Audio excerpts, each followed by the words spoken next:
ঢাকা মাওয়া এক্সপ্রেসওয়েতে মর্মান্তিক সড়ক দুর্ঘটনায় ৩ জনের মৃত্যু হয়েছে। এ সময় আহত হয়েছেন একজন। বৃহস্পতিবার সকাল ৬টার দিকে মুন্সিগঞ্জের শ্রীনগর উপজেলার ১৬ঘর এলাকায় ঢাকা মাওয়া এক্সপ্রেসওয়েতে ঢাকামুখী একটি প্রাইভেট কার সড়কের দ্বীপের রেলিংয়ের সঙ্গে ধাক্কা খেয়ে ভয়াবহ দুর্ঘটনার শিকার হয়।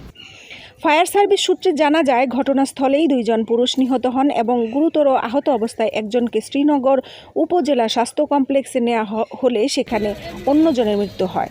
নিহতের মধ্যে একজনের নাম পাওয়া গেছে। নিহতের নাম হলো রাইসা, অজ্ঞাত আরও ২ জন। এ সময় রবিন নামে একজন আহত হয়।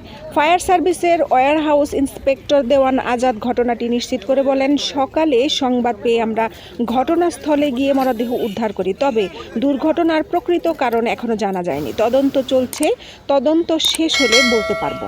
Happy Akter, desk report.